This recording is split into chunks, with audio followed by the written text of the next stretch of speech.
Praise the lord. మనలో చాలామంది తమకున్న దేహ సౌందర్యాన్ని బట్టి చాలా గర్విస్తుంటారు. తమకున్న అందం ఎదుటివారికి లేదని చాలా హేళన చేస్తూ ఉంటారు. అయితే దేవుడు అలాంటి వారిని చూసి అందం మోసకరం, సౌందర్యం వ్యర్థమని చెప్తున్నాడు.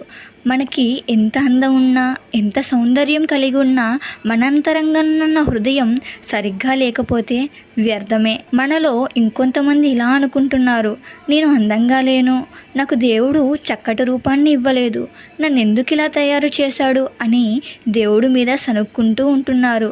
అలాగే జింక కూడా ఇలాగా అనుకుందంట, నాకు దేవుడు ఇంత చక్కటి రూపాన్ని ఇచ్చి నా కాలు మాత్రం ఎందుకు ఇలా ఇచ్చాడు, నా కాళ్ళు చాలా సన్నగా నా దేహానికి సరిపోకుండా ఇచ్చాడు అని చాలా బాధపడుతూ ఉండేదంట.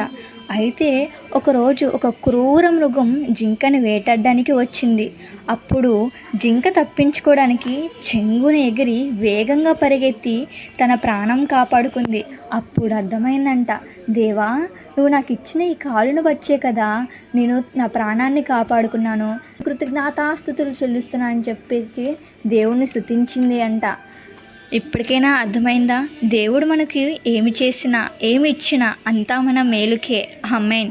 అయితే నేను మీకు ఒక విషయం చెప్పాలని ఆశపడుతున్నా. దేవుడు మనందరికీ ఒకేలాంటి దేహమును, ఒకేలాంటి సౌందర్యమును, ఒకేలాంటి ఎత్తును, ఒకేలాంటి కలర్ను, ఇవి ఏమి మనందరికీ సమానంగా ఇవ్వకపోయినా మనందరికీ ఒకేలాంటి ఆత్మని ఇచ్చాడు.